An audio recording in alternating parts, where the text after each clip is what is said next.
Let me once again thank you for what you are doing for our dear state. Let me appreciate you for the positive things, contribution, and also the balanced reportage of what is happening in Abia State. On behalf of His Excellency, the Executive Governor, and of course, the government of Abia State, I want to say a very big thank you for being partners in the progress we're experiencing in this state. His Excellency Dr. Alex Otti was officially sworn in on the 29th of May 2023. And assumption of office, His Excellency declared emergency, in state of emergency in critical areas of Abia State. The state was in total mess, and is not something anybody can argue. You can take it sector by sector, and you see that the state was in a mess, in ruins. You start from security. Before his emergence, some parts of Abia State was actually ceded to criminals, particularly Umuahia and the Isukuato axis. Then beyond that, the issue of kidnapping was rampant, though secretly rampant, because people are advised to go and settle with kidnappers when you are kidnapped. That was also happening before May 2023, that's 29th May. Then also, we should also still remember the court war that was ongoing when His Excellency emerged. People were being shot on the major town, inside Aba Crown, where you call the Crown area in Aba, St. Michael's, Pound Road, Azikiwe Road, Cameroon Road. People were being killed. They made fun of it. 2-1, 3-1, 6-2. You know, that means this rival court has killed 3, the other one has killed 6. That was actually what was going on before the emergence of His Excellency. So that was why part of where he declared state of emergency was on security. Because His Excellency believes that the success and failure of a government lies completely on the altar of security. When there is insecurity, there is nothing, absolutely nothing that you can achieve. Because when people don't feel secured, there's even no point paying salaries. There is no point building roads, because he will die on that road instead of using the road.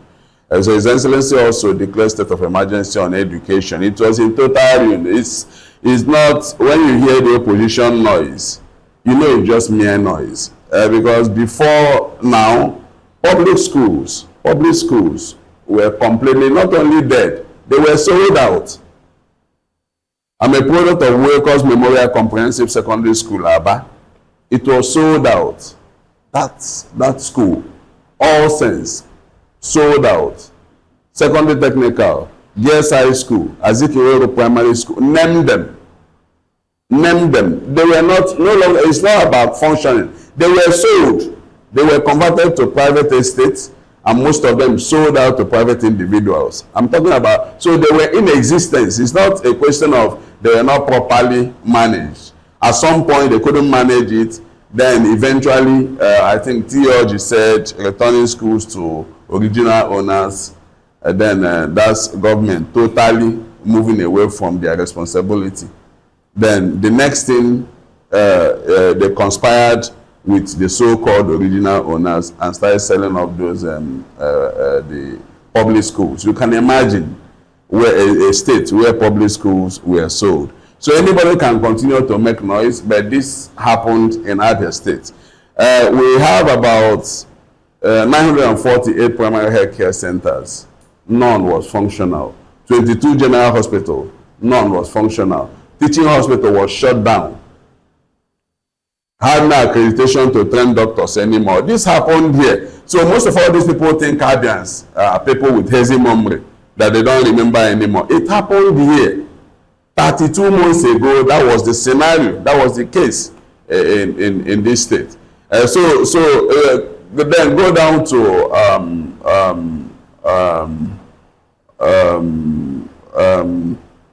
environmental sanitation, waste management. All of us, even in Umuahia here, I'm an Aba boy.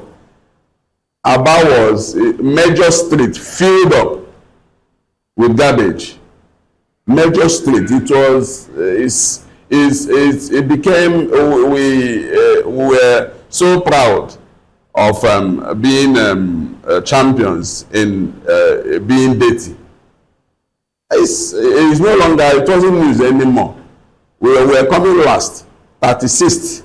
This in our days, the one said, Abia stinks. When you come to Umuahia also, people that were appointed as asepazas became rich, stinkingly rich, building here and there, private estates and all that, with the funds probably released to maintain sanitation here. It happened here. And so we are not saying things that happened in heaven. It's something that happened here just 32, 33 months ago. And the same people are coming and making noise here and there. And some people even want to listen to them. They shouldn't be listened to. We listen to Abians, the ordinary Abians, those people that went through those hard times, those people that were enslaved, completely enslaved for 24 years. Those are the people we listen to, because we listen, of course, it's a listening government.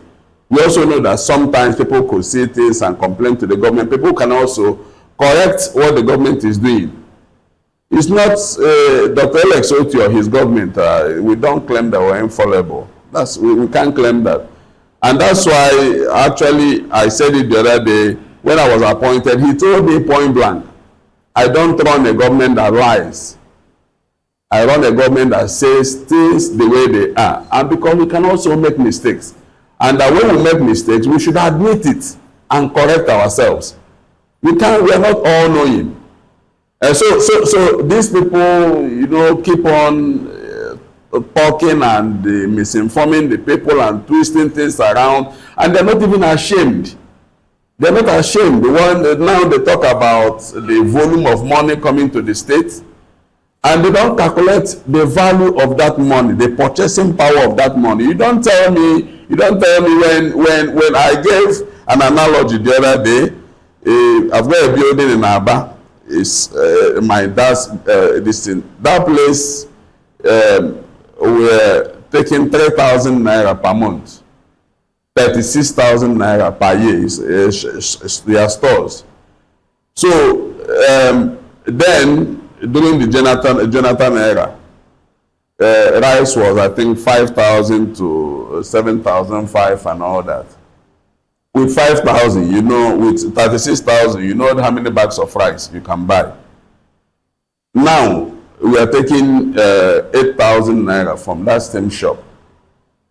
In a year, 96,000 naira.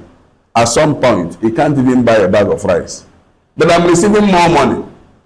But going by what they are saying, I'm receiving more money. So it has nothing to do with more money. It has more to do with prudence. And it's not like those money are missing. Those money are flying around the state. We all know. They acquired properties here, Abuja, overseas, and all that. So they didn't throw it away. It's not like we're actually looking for this money. We know where these monies are. These funds are channeled into private pockets. And now, His Excellency is using the money to develop Abia State. So that is why, for me, I always say, when you siphon funds, you can't use it to work. When you use funds to work, you can't siphon it. Because money, it has alternative uses. So it's either you siphon it, pocket it into your private pocket, or use it to work for the people. You can't do both. So that's it. So both in state of emergency, in health care, in security, in waste management, and in education, and what have you. We also, His Excellency has also gotten implemented a lot of reforms across the sectors. You see, even the civil service, you see what is going on in the civil service. Go to where they are working. The workplace environment is much, much better than what we had before now. So that is why civil servants can stay there. There's electricity, water is running, the environment is clean. And if you know the background of His Excellency, it's coming from the banking sector. That's also a value he took from the banking sector, that value of workplace environment. If you go to banks, you see the kind of environment where they are working. And I think that affects productivity. So for now, that's... and of course, infrastructure. I missed that. Infrastructure, including roads, public buildings, and all that. We, just a few weeks ago, less than 2 weeks ago, the iconic Omeniko Bridge was commissioned. You can imagine. We can, because I'm here today, somebody will be here tomorrow. Okay, but we can't take that away. Over 40 years, our people are dying in a particular bridge, and nobody cares. Over 40 years, if you go to the site of that bridge, if you get close, because I've gone close to that bridge only once, because I used to hear about it until one time, when you are approaching, you'll be looking, you see, what is this? So anytime you are traveling along that route, you are scared already. You don't know, you are scared. You'll be scared for 40 years. For how much? How much will it cost to rebuild that place so that people won't be losing their lives? Mobile lost his children there. He lost his family there. Some other people around the Abam or Hafia, they've lost souls there. Some people that are going for, I think, a CBT exam, 17 of them lost their life there. And somebody, you are still running the government. That's not, you can't do that. In a climate where people govern with empathy, where people have the interest of their people in mind, you cannot do that. It's not, and this is not like a giant River Niger. This is just a small bridge. And so that's what this is all about. So one can continue to talk. We're all there when it was flagged off.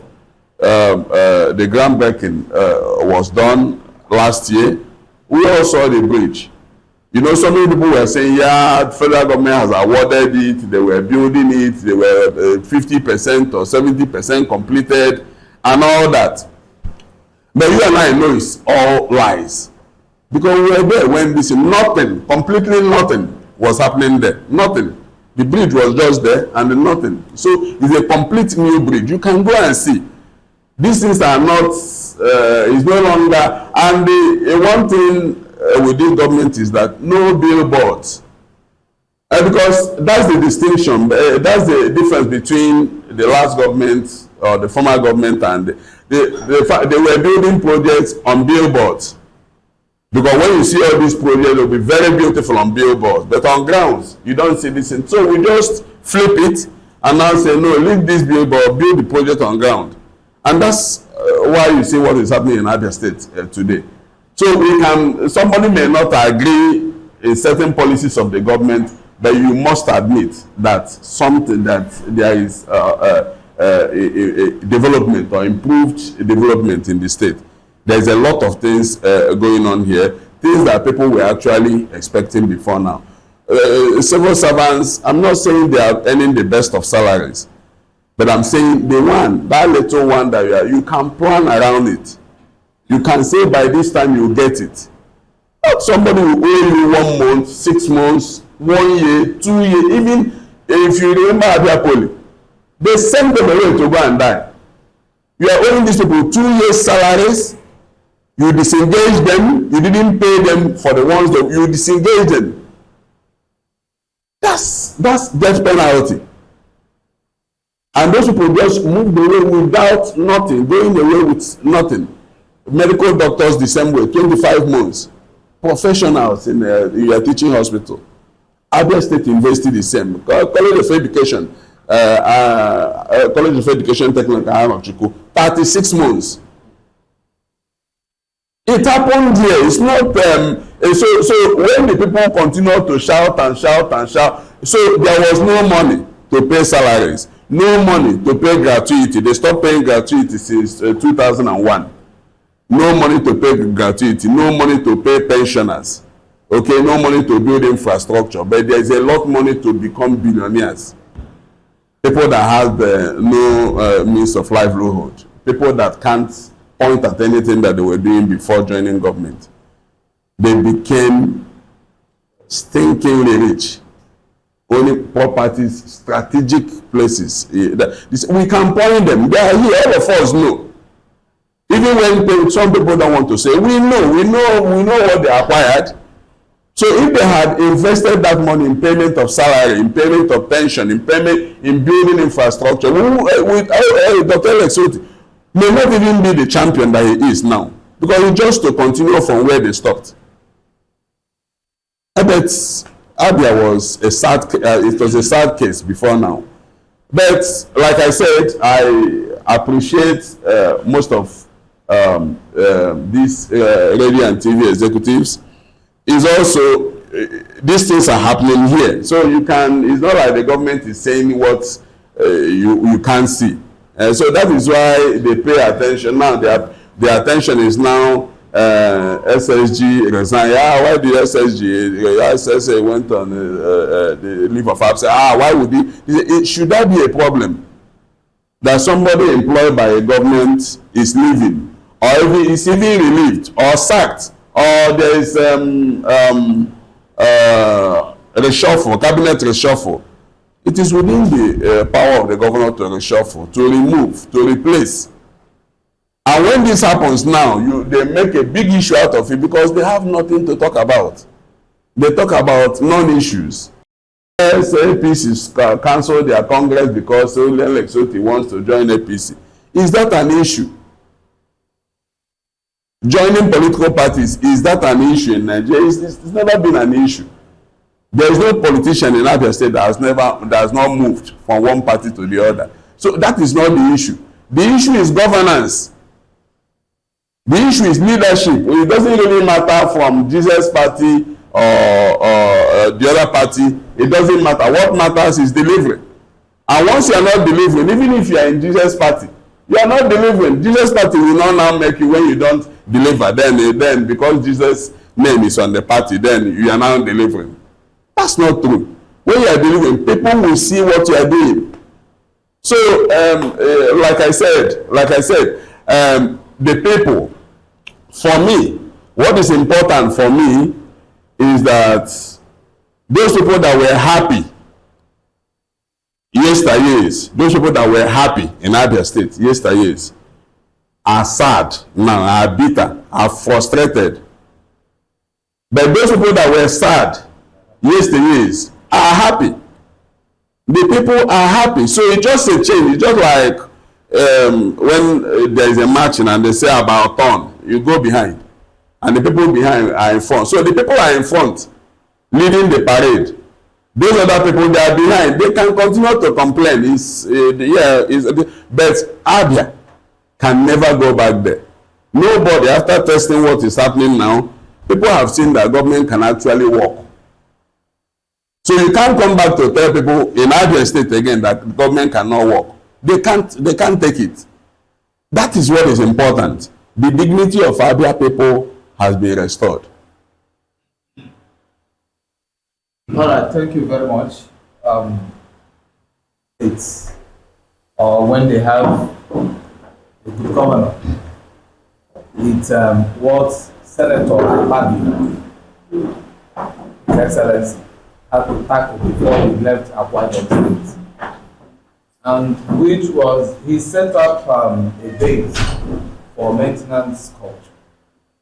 The Nest of Champions Stadium, which is one of the best in the nation right now, if not the best.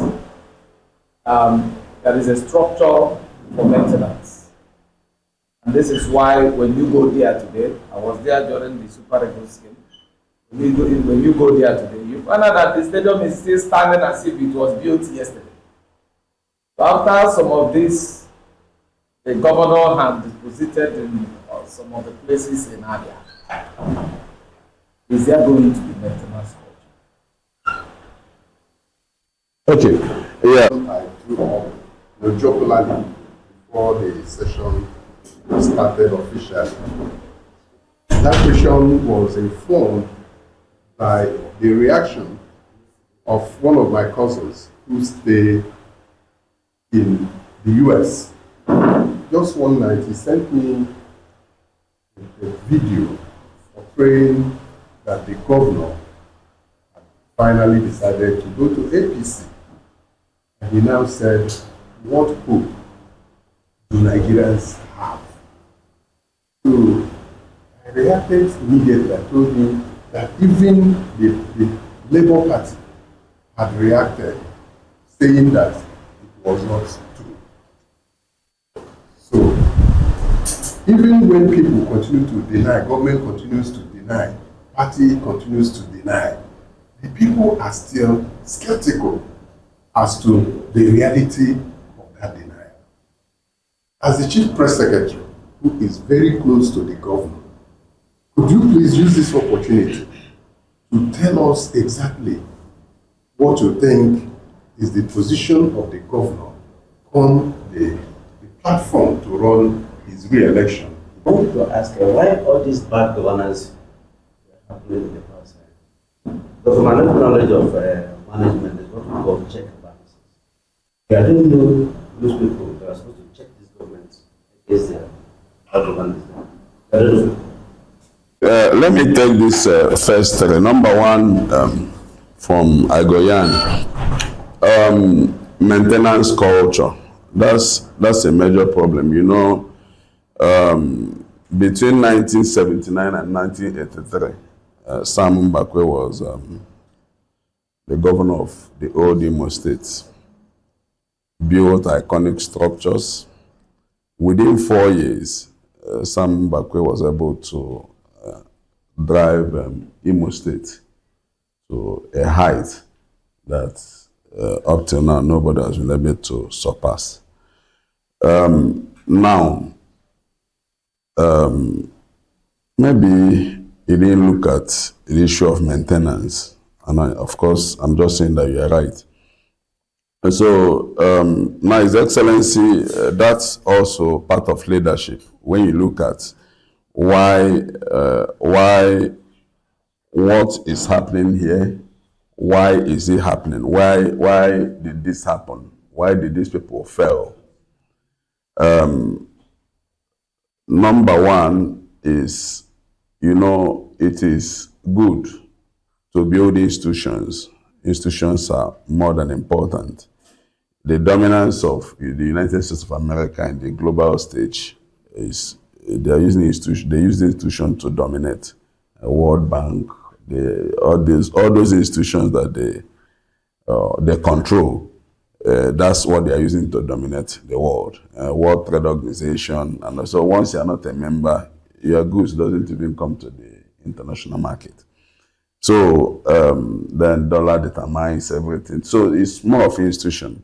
So His Excellency Dr. Alex Otti is creating meticulously creating institutions across board. Yes, here we used to have our Broma to maintain the roads. Of course, road maintenance is more than important, because most of, even if you go to the UK where I live, most roads it's just maintenance, because you can't muster the funds to continue to rebuild roads. So what they do, if you look at UK road, it's all patch until they are prepared to come and reconstruct. So I think that's what we need in Abia State, and that's why His Excellency has set up a maintenance unit in Abia State Ministry of Works. What actually happened, if you see what is going on here, a lot of money is being saved from works being done by Ministry of Works, because what they did, those engineers that were redundant before now, they were sent out for further training. They went to Njoku, they stayed there for several months, and that's why most roads are being done by the Ministry of Works. So many of those roads are outside the one under contract. So there is also a maintenance unit specially carved out in Ministry of Works to undergo training so that these roads will be maintained. But beyond what, because you can't ask a private consultant to start maintaining Abia roads, that would be too expensive. So, but beyond that, the background of His Excellency from the bank, he's well rooted in maintenance. Okay, yesterday, during the ESCO yesterday, the Umuahia Central Bus Terminal will be handed over. The governor said nobody can manage it except not only a private consultancy firm to manage it. That has been tested. Where have you done this thing anywhere? Because he doesn't believe in reinventing the wheel. So it will get a consultant that has managed such facility so that they can manage that place for the government. When you look at Enyimba hotels also, you see it's Radisson Blue. The one that is coming to Umuahia is between Hilton and also Radisson Blue, the 5-star hotel that is coming to Umuahia. Is it for Abia hotels? No, it's actually the new government house. Yeah, because they've they came to have a look, and they said 5-star hotel is not appropriate when the present site of Abia hotels. That 5-star hotel should be. You look at where it is. Are you going to remove people around? So you can't actually operate set up a 5-star hotel in such environment. So they looked at the place and they said they felt the new government house is more appropriate for such standard of hotel. And anyway, before they came, the government was also discussing, and so many people, so many planners, they said, no, this place is not appropriate for such hotel. And the truth of the story, when they got here, the two global hotel managers, they said, this place is not appropriate. When we got to, they were shown the other side, they said, this is more to it for such a facility. So most things that will be done here, is being done here. There are plans in place for the maintenance, and most times when you give it to the government, just like the electric buses. So what the government intends to do is the target is to get about 100 of it, then and hand it over to people that are into this kind of business to manage at an agreed terms and conditions. And so that government will be out, because if not, once you appoint somebody to head the unit, automatically the person feels settled. So that's the mentality that we have here. So that's Abia Green Shuttle will also be managed by the private sector, and that place will also be opened, because what the government is doing by deploying electric buses, because before now it was like stories. People don't even believe that there's a vehicle that can drive on electric on battery until now. So if this bus drives for 1 year, 2 years, the government must have succeeded in de-risking the sector. People will now start looking at that option. Okay, so this can work. So people like GUOs, Peace Mass, and you see them going into bringing in electric vehicles, and that will transform the Abia State transport sector completely. But what the government will succeed in doing is de-risking it, so that you can know that it works. Because it's only government that can bring out that kind of money to invest there, and they see whether it works. Lagos, what we heard last time, Lagos, they've tried the CNG model. It's not working. I think they are going to join the electric car revolution, because that is the future. Then, when the government acquires Star Paper Mill from AMCON, you see tongues were also wagging. But the government don't have the intention of running star paper mill, because for it to succeed, it has to be driven by the private sector. So a lot of investors are declared what His Excellency said, look, yeah, we acquired this place with 2.5 billion. Even if the government loses the money and the private company takes over that place and employ 2,000 Abians, 2,000, and we just lose 2 billion or 2.5 billion, that's a good investment. People that will pay in 2,000, that's direct employment, direct, both Ovorenta and Aba. That's what Star Paper Mill employed in the past. So now, if you have 2,000, then other indirect employment that people will be listening, and the state just invested.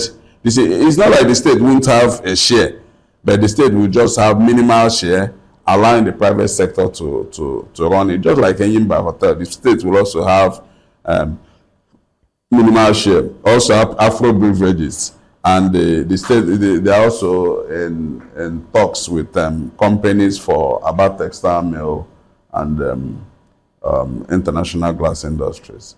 So this is it has to be private sector driven, so that you can hold people accountable, or hold people to account. Because a government, you come today, the next person will come and start changing things, not even minding how the other person is performing. And so, but private sector businesses, when they hold it, and government will just act like a check, because government will also sit in the board. And so there are plans to put institutional measures to make sure that most of all these things are properly managed and maintained, especially those that will be managed by the private sector. You know, Anambra State, when you look at Anambra State, it's exactly what is going to happen here. So you can maybe tomorrow have somebody that will be better than His Excellency Governor Otti. You can also have somebody that Governor Otti is better than, but we can't go back to what it was. If you look at Anambra, the trajectory of Anambra from Ngige to P2B, P2B to Obiano to Soludo. And so when you measure them, maybe you say this one is a little bit better than this one is a little bit better than this one, but they can't go back to Chinwoke Mbadinuju era, when the state was completely messed up. Was actually mortgaged to some individuals. And then decamping to APC. You know, I've said this thing last time, I think, was it with Mr. C, that His Excellency is a member of Labour Party. And the Labour Party has set up a timetable for their congresses. And because His Excellency, Mr. P2B, has left the party to the ADC, so automatically, because His Excellency is the only governor of LP extraction, so automatically he's the leader of that party. So he's involved in drafting or coming up with the timetable for the congresses at the ward, local governments, zonal, state level, zonal level, and ultimately the national convention. So His Excellency is busy with affairs of the Labour Party. Come on, this is a democracy. And the democracy thrives on multi-party system. So if you're expecting everybody to move to one party, then we've gone back to military era, and because it's a totalitarianism that will accumulate into that. And so His Excellency is not moving. He's a member of the Labour Party. He has nothing against the APC. He's also a party. They are the national level. The president is from the APC. The governor is LP governor. Anambra has ABGA, and he contested on the platform of ABGA and just won the election the other day.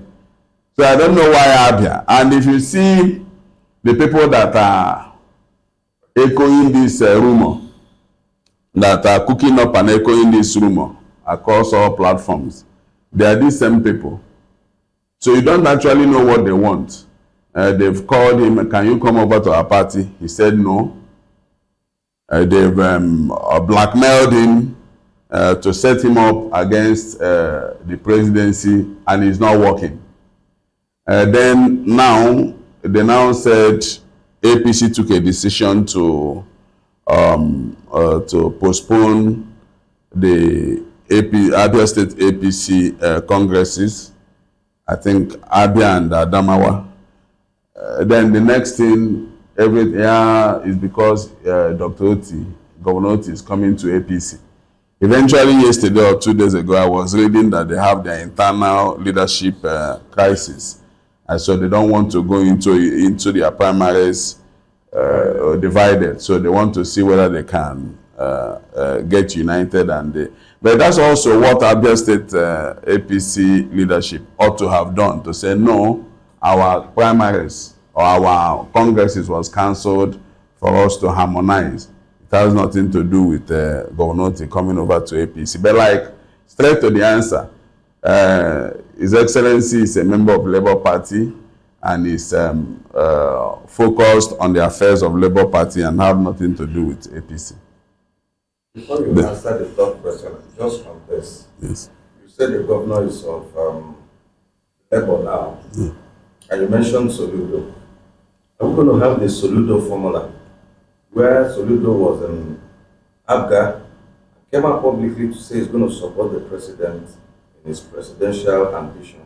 Even as a few days ago, he also reaffirmed that Anambra will vote for the president. So, has the governor spoken with the president to assure him or to agree with him that he was going to support Mr. President in his election, or there's nothing like that? Because there's been this feeler that the governor has assured Mr. President of giving him 25%. So we want to, make this. Those are part of the rumors, speculation, and misinformation going around. Obviously, like I said, from the same people. It's all speculations. Nobody, His Excellency has not come out openly to say, and obviously to say, I'm going to give you. That's if they give. Is it something that they give? I think it's an election where people go out to vote for the candidates of their choice. His Excellency, we are not running two governments in Nigeria. It's one government, Federal Republic of Nigeria, and one president. His Excellency have enormous respect for the President of the Federal Republic, and also wants him to succeed, even when they are not from the same party, because when he succeeds, then Nigeria has succeeded. So the issue of guaranteeing or coming out to say, I'm going to support you, is not, we are not yet there.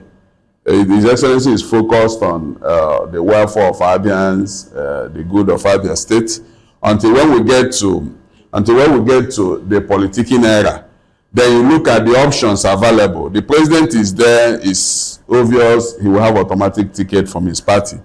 Then other people will also emerge from different parties. Then there and then, His Excellency Dr. Alex Otti will now look at those people that has emerged from different parties and come out to say, look, how about if Labour Party has a presidential candidate? Do you think His Excellency will come and adopt someone from another party? So basically, and that does not in any way affect the relationship between His Excellency and the President. Absolutely not. So basically, this is just that we come to know with time.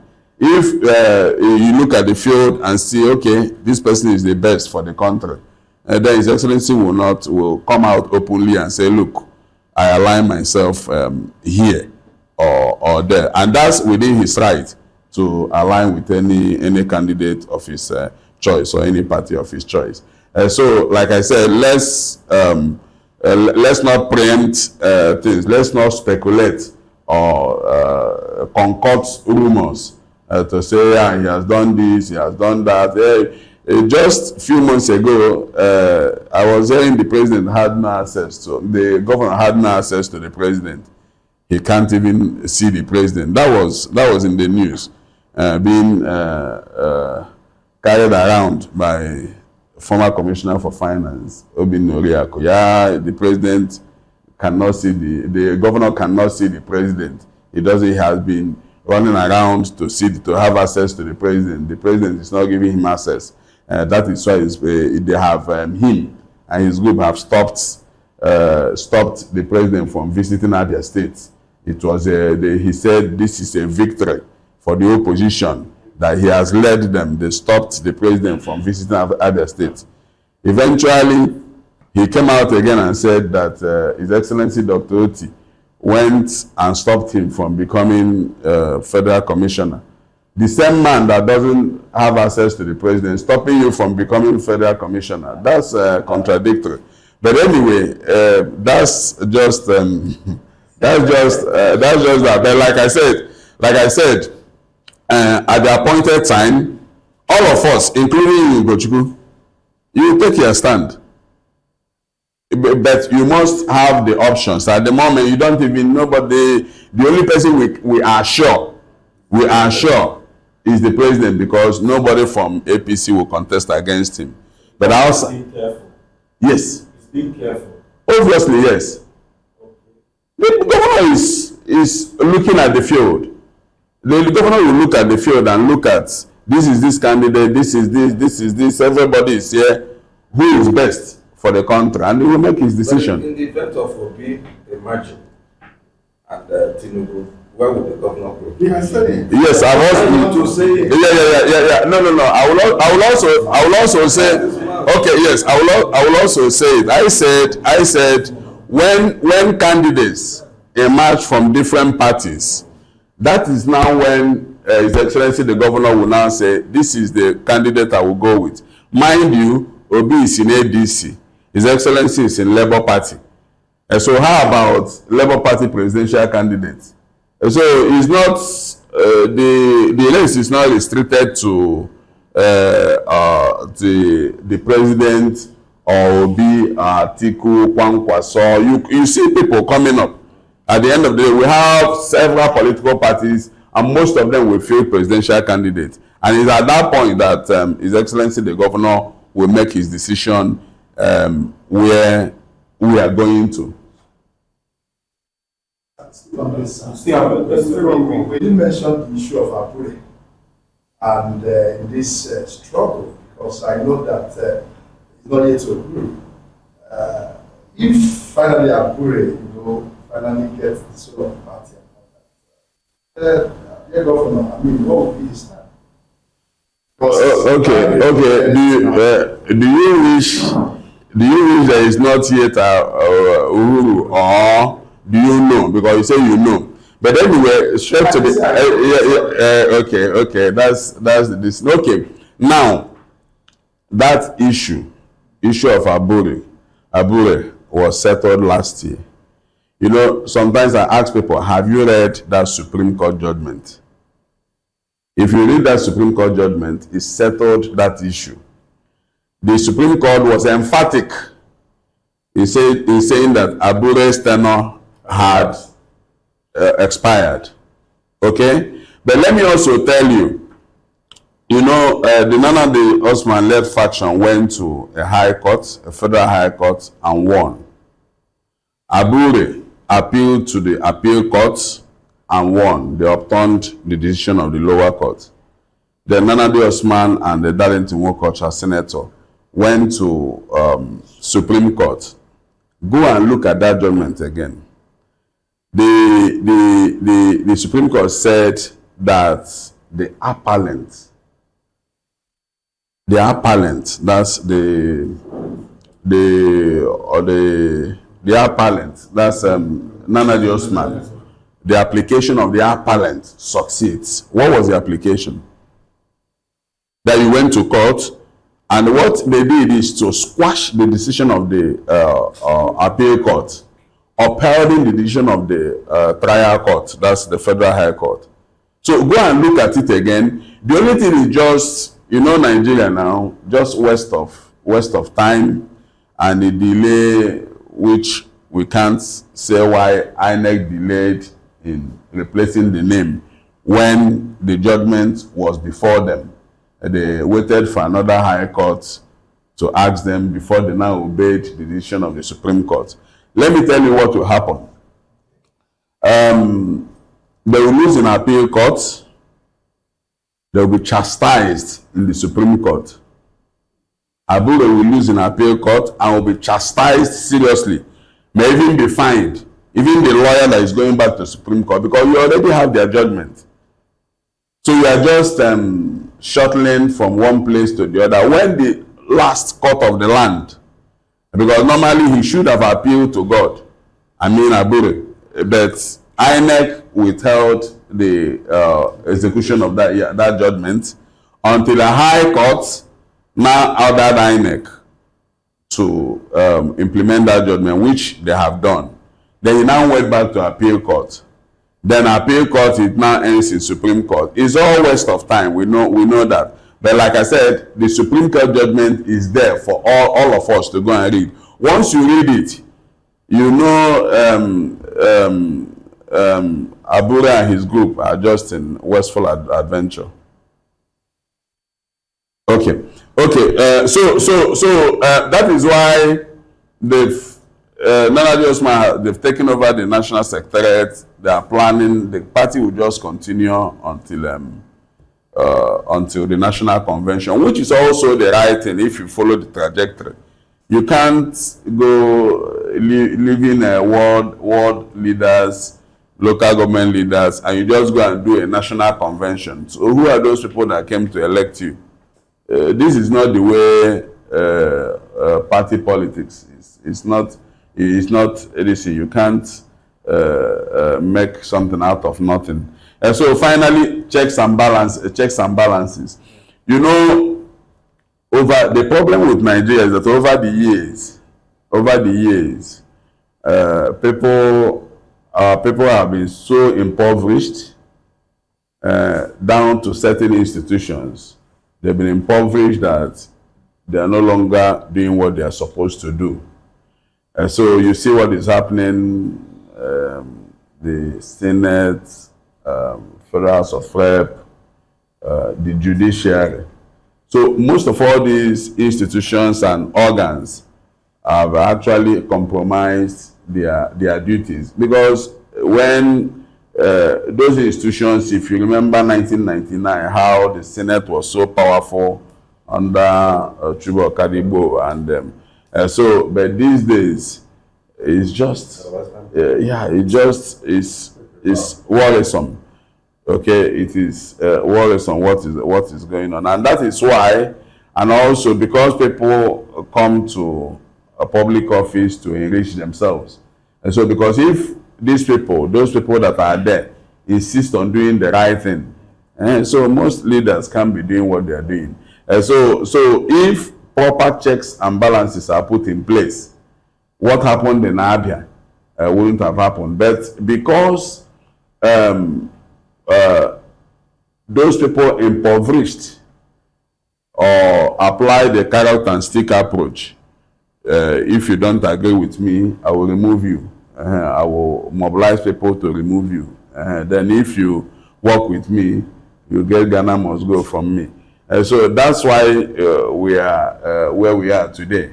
However, all hope is not lost. We also, when the people stand up to say no, let the right thing be done, and they insist. It has happened in, don't even say advanced democracies, because it happened in Georgia. You know, that Orange Revolution. They were on the street, they weren't fighting, they weren't beating anybody. They were under the snow. So people should rise up to the occasion and demand that the right thing should be done, especially when leaders are.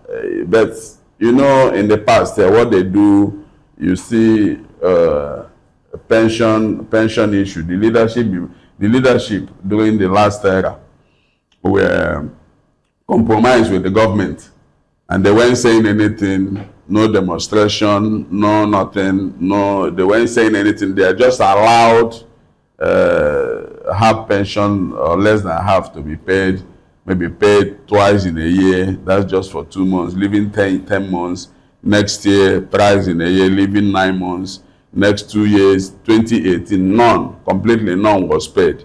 And they had no problem with it because they were compromised.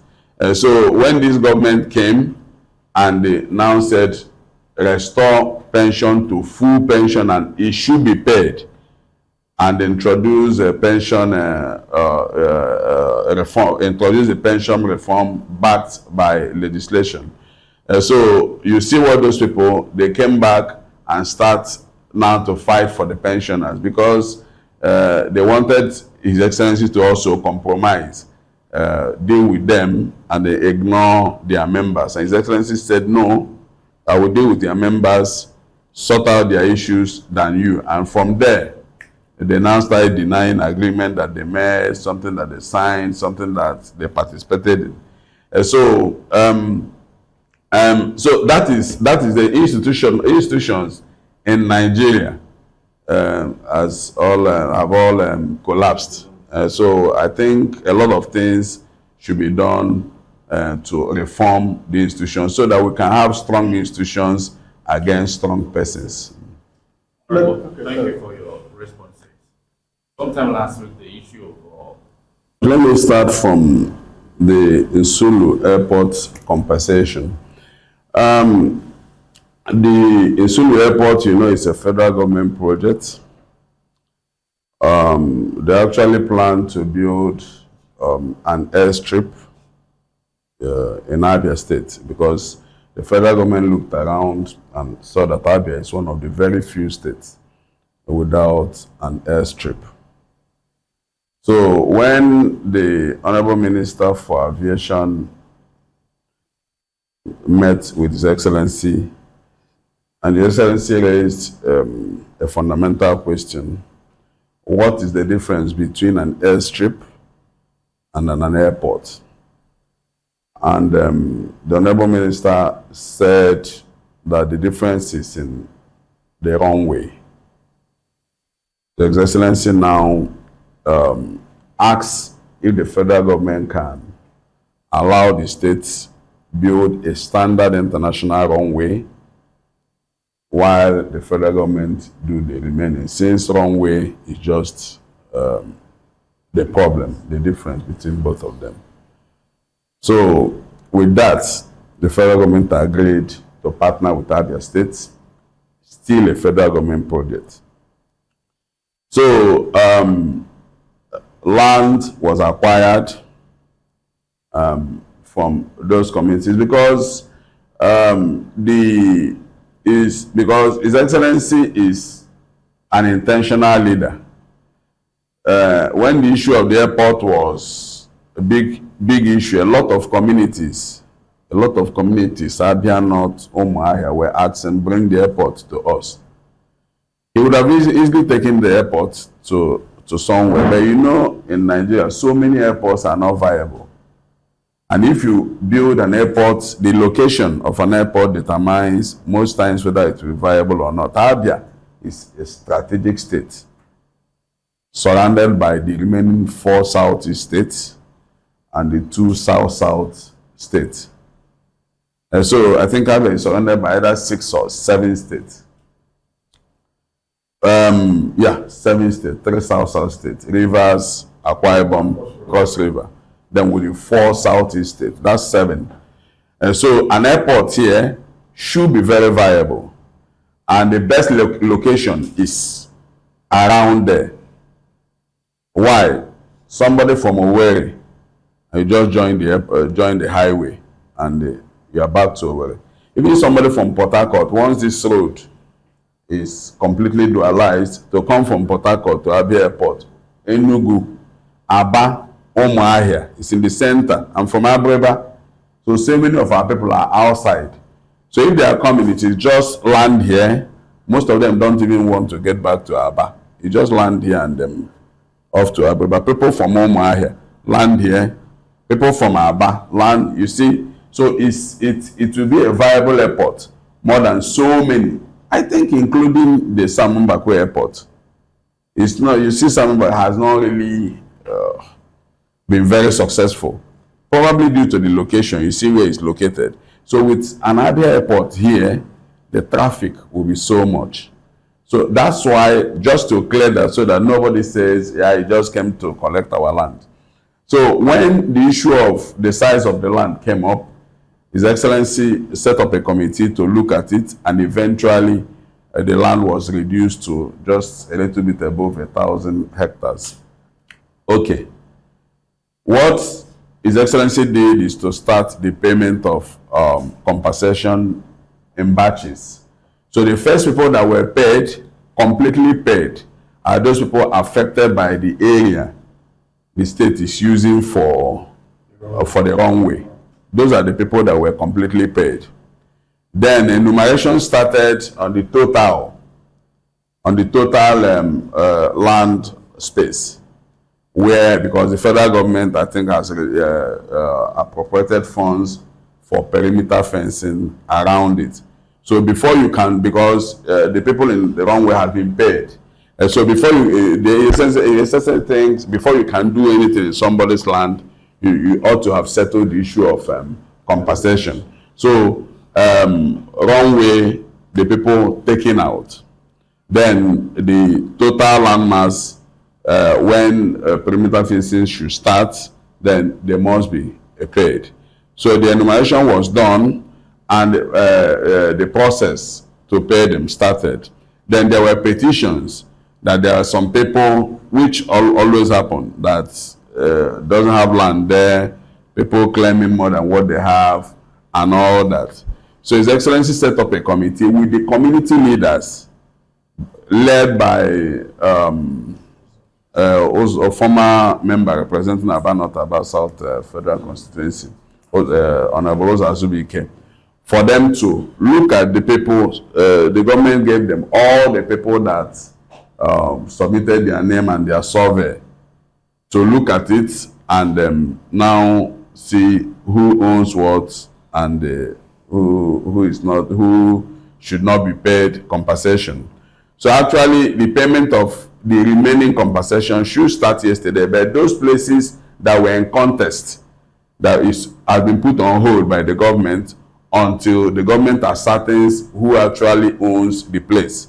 So the communities, so what we only reacted to this morning is one particular person. If you look at one, there is something that they are circulating, both voice note and like a circular, saying that 200 fictitious name, but it's all the same person. The person has nothing there. It has been confirmed that the person has no land there. His land is not affected, but it's just a group of people. You know what has been happening around there. Some people just wanting to stop the airport project. Some people have just vowed to stop that project from happening. So they are deploying every means to see that project is either stopped or delayed. But the government is determined, because the runway is already ongoing. But the government has, the last government, because some of the time, these are the same people that were serious backers of the last government who were not paying compensation. The Imba Economic City project that they took, other 2,000 acres of land or more, nobody was paid. The Okwa people were not paid, those affected. Port Harcourt Road, Port Harcourt Road had drainage, dual carriage road, before it got completely down. People's houses were destroyed. No one person received a kobo. But the road leading to Imo, compensations were paid. The road leading to Imo River, that's from Umuahia, compensations were paid. And even the trailer park here, even when those people violated, His Excellency paid compensation. Abia hotels, compensations were paid, and every other thing that the government, because it's fair. His Excellency said a leader should be empathic. So even when somebody maybe has done a little wrong thing, that you should ignore, because people are going through hard times. So when you take away these kind of things, people will suffer more. So that's why he's actually paying compensation. So there is no issue. There is no issue. People are just trying to create artificial issue around there. But the government is doing it, and they are meticulous about it. You know, some people will always come to make trouble. Some people will always land. Now you go to buy land here, you see this one, come and say this one come and it's just is something that comes with land. But like I said, the real landowners will be paid because government is partnering with the leaders, the community leaders, to make sure that it's the right people that are paid. It's not like people are not trying to defraud and take payment that shouldn't go to them. So that's about the airport. Then Abia Industrial Park. Yes, it all depends when you don't understand the concept around the AIIP. The AIIP is a place, it's a space that the government identified and acquired. They've been paid. If anybody is telling you that they've not been paid, it's not true. They've been paid. They've been possessed. Sometimes there could be one or two isolated issues, but at least over 90% of landowners there, they were all paid, I think, last year. Now, this is not a completely Abia State government project. The state has acquired this place, and so many companies are coming. If you go there, I think that modular refinery, they've started. The people that are building. So it's not like, because Total also acquired the space there to build their own. So many companies are coming. So it's not like Abia State government acquired it to now build industries. No. Okay? Abia State government acquired it so that the companies won't have problem with acquisition. So once the government has acquired it, so when a company now comes, do the necessary due diligence, prove that they are coming to actually invest in that space, then the government will give you a place there. You know that place, there is a gas belt around there. So many companies are coming, and these things are not things that just happen. Even federal government want to have also indicated interest in building something in that space. So the lands are being allocated to companies, and the government give you their state their conditions and give you land, so when you go there, you also know that the road leading to that place is still ongoing. It has not been completed because companies can't even come without access road. So there are certain conditions that the government must meet, and the government is trying to meet them: security, electricity, yes, basically social amenities that should go there.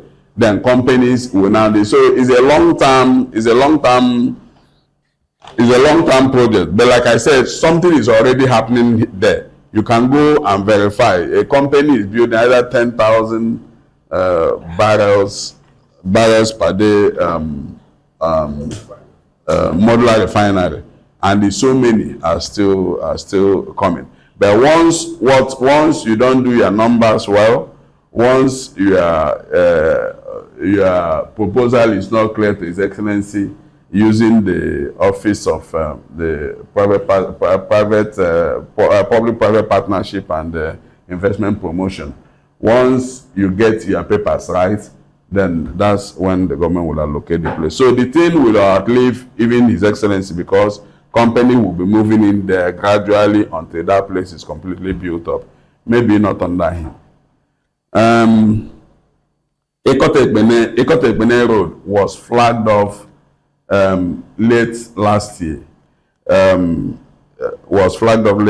If you know how this government functions,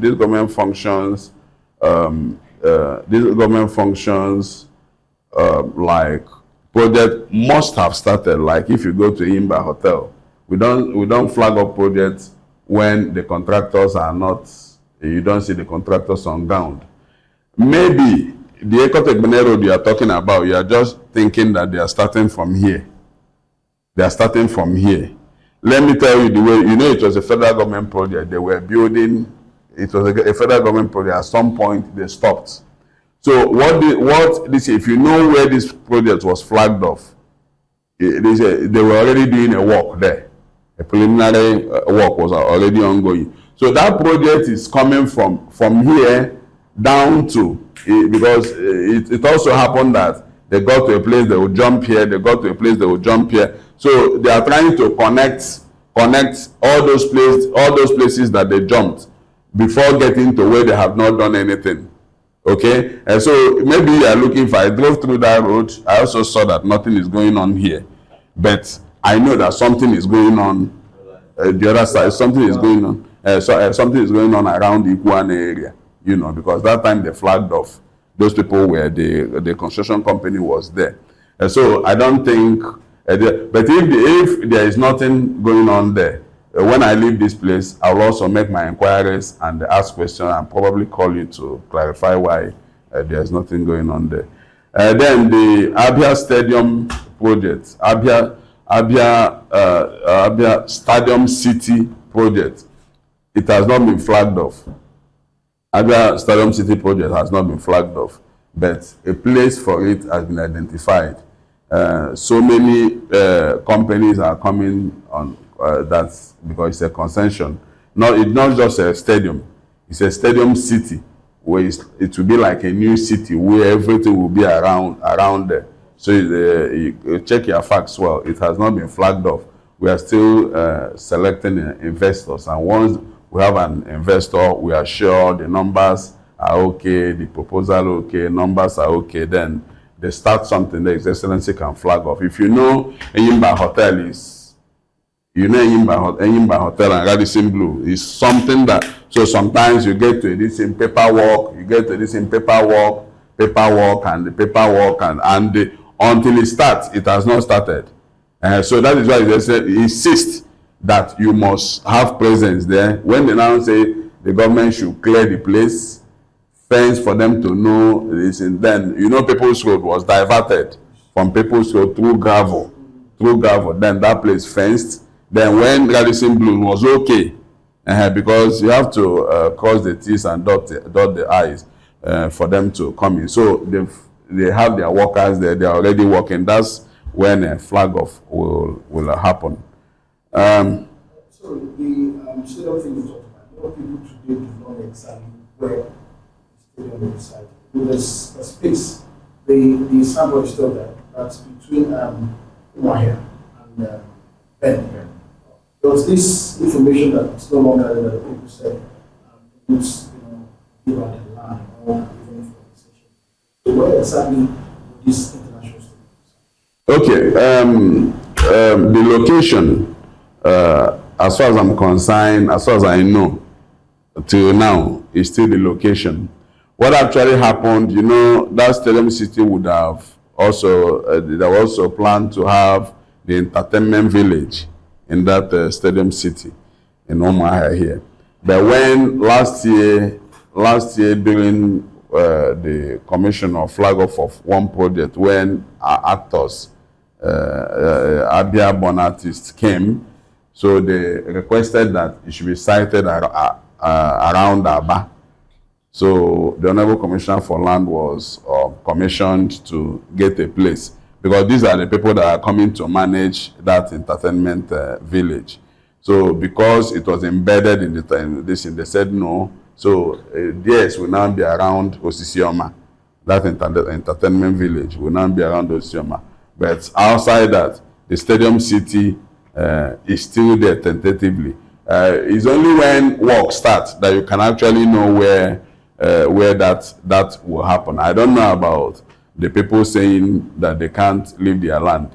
If we all know that land belongs to the state, once they need it for overriding public interest, so you don't have the right to say I don't agree. To the extent that His Excellency is not using it for his own private business, it's for the business of the state, and that's the most appropriate place for it. And so it's just like if you discover gold there or oil, will you say no, I cannot give out my land? It automatically ceases to be your land. And what you now talk about is compensation or most of all those things that comes to original landowners. Obviously, when investment comes there, it's not just keeping lands idle.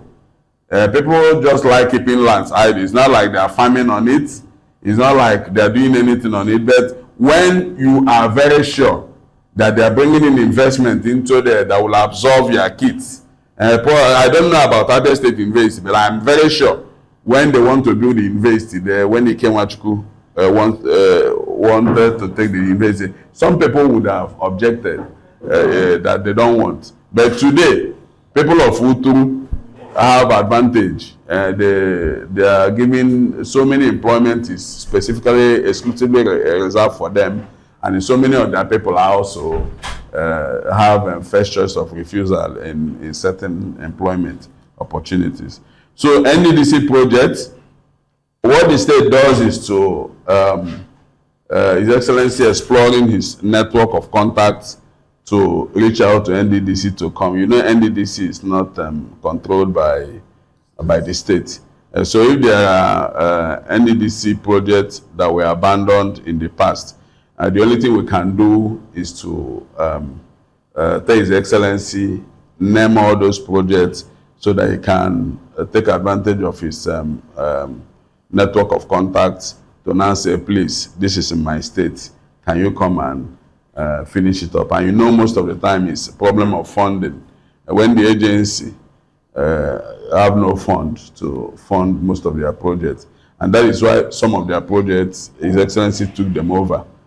Took them over and have to complete them than leaving it, because we don't make a distinction between a federal project and the state project. That's why on many core bridges, it should be a federal road. It should be it's something that should be done by federal government. But what His Excellency does is to go for approval, seek consent, and get from the Federal Ministry of Works before he now goes. Even Port Harcourt Road, you know, it's also a federal road. So consent was given, and His Excellency, and so even in the Ekotegbene Road, we are talking, it's also a federal road, and because most of all these things affects business. This road affects business in Umuahia, the Ekotegbene Road. So people that are coming here, including the one in Aba. So His Excellency is futuristic to look at it. If this thing is done, it will affect the GDP of the state. So why not we fix it? If the federal government refunds, fine.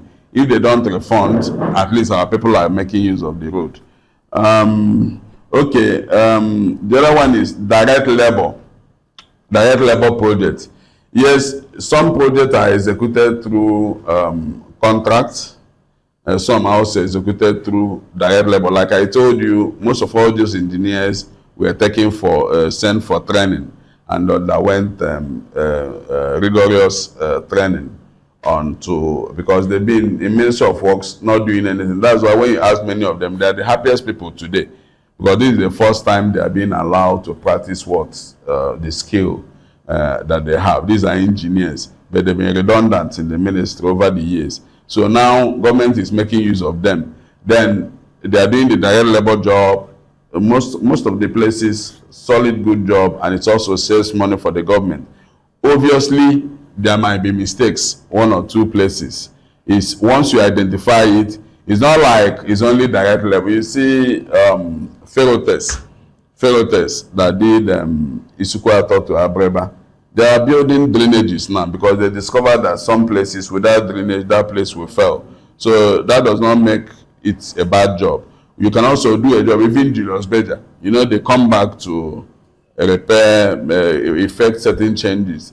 So if a particular place is flooding because they didn't put in drainage, the right thing to do is get to me then, or the Honorable Commissioner for Works. Then he will send back his people, because this government is not a wasteful government. So it is very, very bad to build a road with, you see the cost of building roads now, to build a road and within 6 months or so that road goes back to its former shape.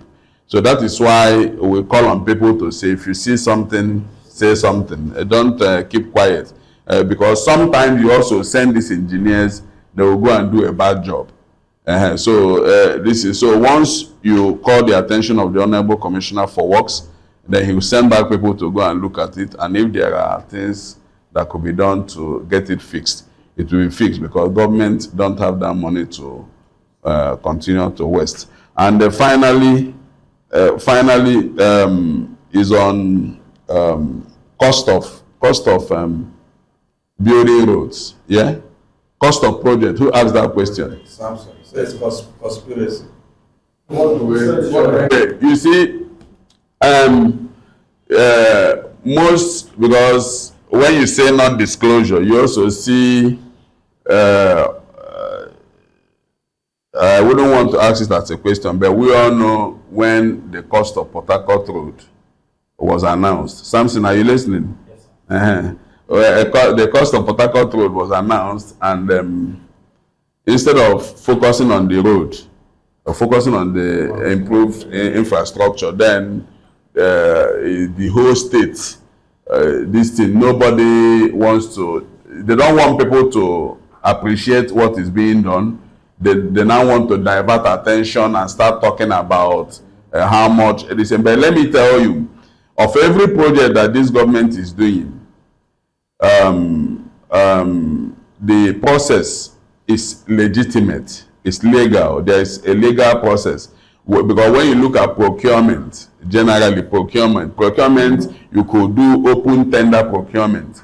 So it's not every project, in some project you need open tender procurement, you know. Then in some, you have selective tender procurement.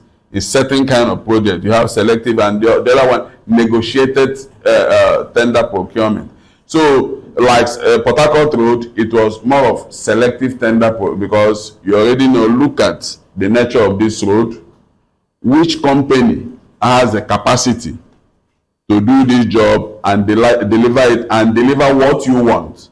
Because Port Harcourt Road, if you are an Abia person, you know, Kezie ventured into doing a work at Port Harcourt. If you had done that thing, that would have been disaster. It's even better for Abians that thing didn't happen, because those gutters, it was higher than the buildings. All the buildings, the gutters were higher. So if they had built that road with that drainage system, you see that they would have condemned the whole structure there. So Julius Berger came, removed all those drainage, badly done, because they were doing war. It was war. What Julius Berger was doing is they moved their drainage somewhere. They bring yes, prefabricated, and they will bring it there, and they were sloping it. And so that is also a problem when you look at Orata. If you get most of all these substandard companies, they do Orata, you go back to it again. You continue to go back to it. You know they've always been doing Orata. They will do it and the whole thing, because that place is a floodplain. And so you need a company that will connect. A lot of connections have to be done there. And once it's done, all those places, that floodplain, the government will recover it. Once you do a proper drainage, there.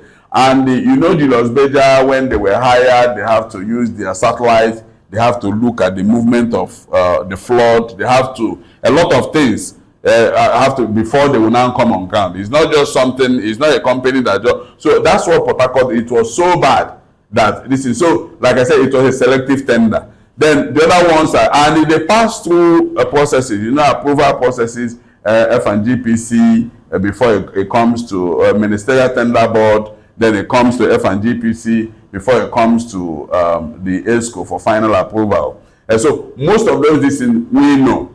But because you see, Abia is a special case. Abia is a case that a group of people, entrenched people, has been here over the years. They were here for 24 years. If, you know, sometimes when we talk about these people begin to think that, no, once I was in this government, they are talking about me. It's not true. People were in government and they don't even know what is happening in government. It's just a few people. Because that you are in PDP doesn't mean that anybody should hold your account to account for something that happened on that PDP. You were just a member. You were not under any decision-making body. You don't know what they do. You don't have access to the governor. You can't even advise. You can't even say anything. And so somebody coming to hold you responsible is just making caricature of the whole thing. We know some people that were involved. So if they want to do anything good, they will do something good. If they don't want to do, so the other people are just people that are just followers. They are just following. So those leaders are the people that actually put Abia into the mess. And those are the people that we talk about. Those people that had power to effect changes and they refused to make those changes. So now because they went away, an entrenched structure went away, they were dislodged. And now they have the financial power, they have everything to use anything within their reach to destabilize the government, to distract the government. So that is why most things that they already know, people know now that most contracts, when you award it, at some point they come with variation, they come with that, they come with improved, they come with things has gone up, they come with exchange rate and all that. Then these days, the way Nigeria is working, that if you go to another state, maybe they come out and state contract sum. Then tomorrow, when the job is done, maybe they say 30 billion, like Julius Berger. Okay? Then when the job is, then the state will now say, finally, it costs 35 billion. Everybody in that state will understand that is variation. Is it the same in Abia? No. They will start, don't want anybody to talk about the project. They want to talk about how, look at what you say this project is. Now you've run to look at now what you are now saying. The whole place will be in a mess. So what this government prefers to do is to, at the completion of projects, done and dusted, they can come public. However, if you want to know the cost of every project in Abia State, that is the initial cost. Access Ministry of Information, access Ministry of Finance. They are public documents. They are approved. These things go through processes. They don't come to a process of public opinion. They go through processes until F&GPC. When they are done, they will now come to ESCO, where the governor sits, we also sit. And those amounts are stated before approval is given. The ones that they question will go back to the Ministerial Tender Board or to the ministry itself. But like I said, it's also showing that the government is working. Because you know, in the last government, maybe they tell you the amount they are using to execute a project. If they give you that amount, then that project is not done. That project that you know the amount, it is not done. And so, do you prefer that you are giving an amount, we are using 5 billion naira for this project, and that's what you care about? You don't care about whether the project is executed. For us, what is important is for this government to execute project and conclude it. Then if you want to know the cost, the government, when you even look at the budget performance, if you look at the budget performance, you see the cost. If you look at budget performance, the way this thing, you go and look at details of the budget performance, you see the cost. It's not projections. When you this in the final numbers, the edited numbers, you see, or the audited numbers, you see the final thing that was used to do a particular project. And these things are made open, both budget performance quarterly, and at the end of the year, the total money that was spent. But some of the time, what they push out there are projections, because budget is a projection. When we say government is going to spend 900 billion, and government end up spending, like last year, if you see the last numbers, 413 billion. That was the total money spent by the government, both on capital and recurrent. So when you go and check it, it's a public document. Go to Abia State government website. You see it, it's published. So you can have access to the final numbers, the audited numbers that nobody can, that you can't come back tomorrow and say no, it added or it was decreased, or that is it. All right. So Let me just this issue of government house, the new government house, being converted to when the Abia State lacks government house. I don't know if you agree with me. So what is the rationale converting an already built government house to a hotel when the place that functioned as a government house has been abandoned for 3 years? Nothing is being done. And the next year, we go into election. Are you saying that Abia will continue to deal with the private residence as government house for 4 years without anything being done? This question several times. I would like you to take a tour. I will go with you to what you address as the abandoned. You have been there. So what is described as the abandoned old government house? The last time I checked, you have a brand new SSG's office. It's standing there. You can see it. You have almost completed government house clinic. It's almost completed. I think it's painting now. The last time I saw it. Then the governor's office, go there and check, is I don't know how many percent completed.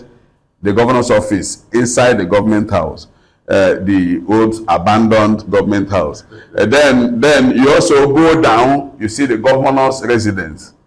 So the government is massively going on. Go in there. I just want you to go so that it's not this thing. Let me not even escort you. As a press person, you have the pass. You have the pass to go in. So once you go in, come back and tell us what, because if we have used a big billboard and put on the front there, governor's office being rebuilt, SSG's office, maybe you believe it. But at least you know about the SSG's office. Yes, that was a shanty before now. Let me also address the issue of the new government house. That should not be a government house. I also challenge you to go there. It can't be a government house. Government house cannot be in a hilly environment. The topography, the DSS just said, no way. And it can't be in a hilly place. It can't be where. Anambra State. No, it's Anambra State. Anambra State government house. Ekiti State government house. Government house setting are not in a hilly environment. That's one. Then go there also, you see high-rise building around it. You can't, unless you are going to pull it down. You know, what do you call it? Dam grate. You know, dam grate was this thing to be a high-rise. It was built to the government house around there. That's why they were stopped. Dam grate, that hotel dam grate was to be taller than what it is. But because of the government house there, they have to stop it. So is the new government house is not fit for purpose. Go and look at it whether that is the way a government house should look. And you know, this Ochendo started the government house, built it to an extent. Built it, in fact, that one that OKZ just came and hurriedly 2 months after losing election. That's when they went in there and hurriedly do all this and do 1 and 2 and 2 and 2 and 2 commissioned. Then deceptively commissioned, because so many of the places they didn't allow the press. So you people are the press now.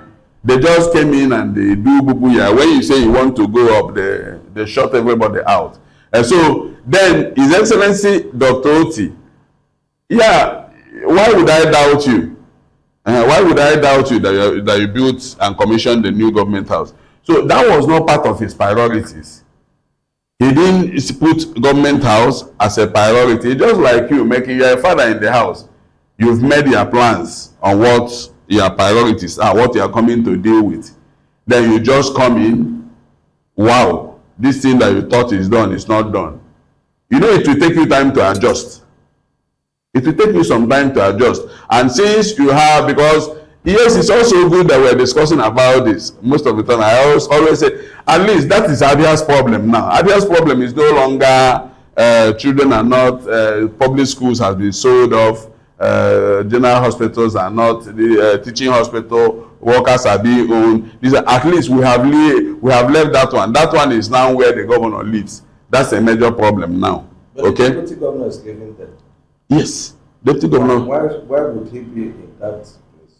I would have thought that the deputy should have also been out of that place if we are given the impression that that place is not fit for.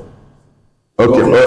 Maybe coming from his place. So if the deputy governor is living there, is it that he's allowed to live in squalor? Okay. Now, you know what? So that let's tell ourselves the truth. Okay, they never lived there. That place has the Udo. That's what I'm saying. I'm addressing the Udo. You know, when you abandon a place, I think the last governor that lived in Abia government house was Ojekalo. That's the last governor. Yes, that is true now. The last governor that lived in government house was Ojekalo. T.O.J. lived in his house. That's not true. That's true. No. Now, we're all in this state. No, that is true. Ochendu never. Ochendu never lived. If you are talking of. No, it's not true. It's not true. It's not true. Ochendu. Listen. Look. Ochendu. The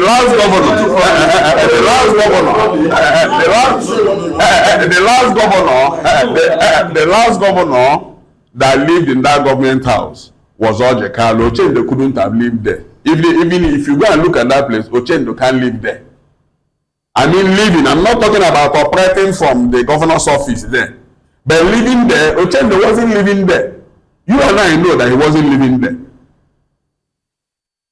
Go and look at, although it has been pulled down, because no governor will live there. It's a mess. No governor will live in that place that was pulled down. No governor will live there. You know. Then Okezie for 8 years. Okezie for 8 years. Okezie for 8 years. Listen. Okezie for 8 years. Okezie for 8 years. Please don't divide this for me. Okezie for 8 years did not live there. Okezie most of the time operated from Aba. I don't know why this is an issue. We agree. You understand? Okezie operated from Aba. The issue of the deputy governor, you know, it was actually renovated, even the office under this government. It was renovated, completely renovated. The political block with this protocol office, they were all renovated. Now, when at least I know that Ukoha lived there. I know there's a difference between where somebody is living and where somebody, assuming but not conceding that Ochendu lived there, which he didn't anyway. Assuming but not conceding.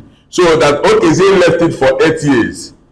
You can imagine a house left for 8 years with nobody occupying it. Don't you know how it will look? You understand me? And that somebody is a governor.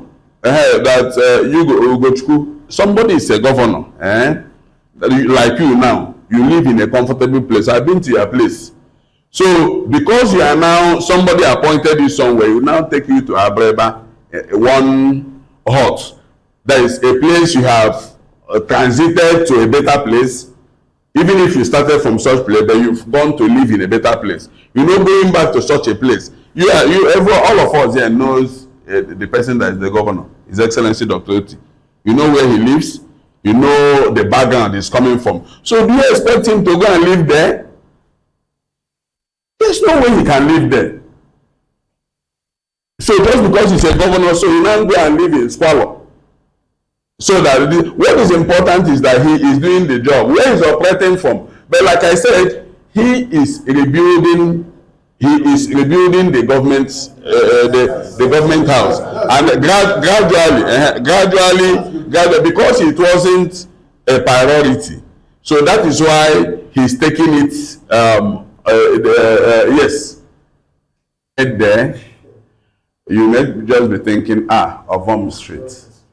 We are running away from that. The erosion there, the depth can take over 3-story building. And I did that 55 of them. Okay. So That's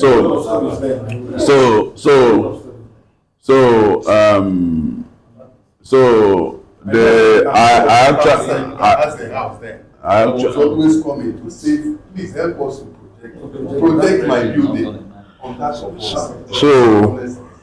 So I spoke to the contractors handling that place after the filling. They said what they poured in there is 9,000 trips of double cubic tipper of Redmond. 9,000. This heavy, not small, heavy this thing. Yes. 9,000 trips.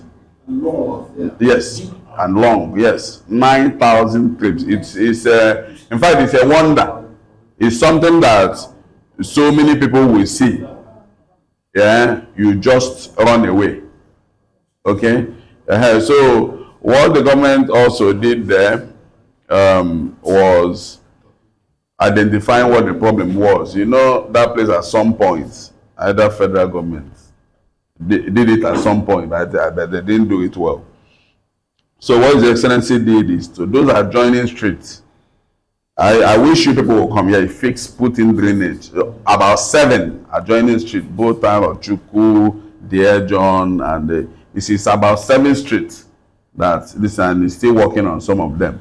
So around that, you see around that place is a good sight to behold. So it's something that it's a huge one. It takes a determined leader to be able to do that. We were there the first day he went there and said, we will tackle this. And that was like a muster. But it's all done and dusted. And when you go there and see the entire connectivity of roads now, move down People's Road, Emelogu, Ngwa Road, you see, you can't, if you go, that place used to be a dungeon. You can't go there, criminals, that's People's Road. You can't even go, all those bad boys down below, that they were living. But with that development now, you now see those kind of leaky building there. So you now, they can't stay there anymore. That place won't be comfortable for them to stay because there's street lights, the Nyiba Hotel is very close to that place. So it will become a hybrid area where people will now start building a good disease. So I want to seize this opportunity to invite you to that commissioning tomorrow. Especially, yes, to especially invite you to that commission and groundbreaking. I think, you know, it's not easy. Enyimba Hotel, after over 40 years, abandoned, you know. And they shut it down the entire structure. No. Nothing is wrong with the structure. You know, they said integrity test. The one that is 0.26. That place is 0.34. Integrity test. It was unbelievable because everybody was, you know, on the occasion, they said it was sinking. No way, nothing. Place is standing. If you climb to the top, that's home offices. If you climb to the top, Yeah. need more pool. Those people they acquired it from. When nothing is being done, they came back. So came back and so after that, you know, the leisure park along that Waterside area, then the International Convention Center, model after the Kigali Convention Center, you know.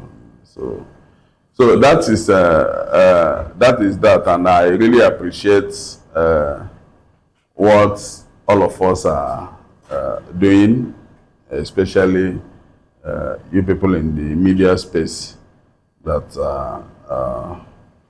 because whatever information you pass through gets to millions of audience. So that is why nobody should take what you are doing for granted. At least if the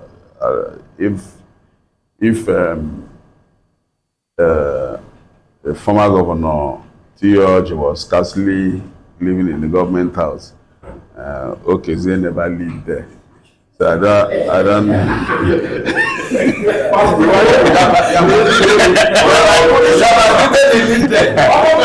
Scarcely. He was scarcely living there. No, he lived fully there for Okezie Bazoum. He never lived there. It's a fact. I can tell you.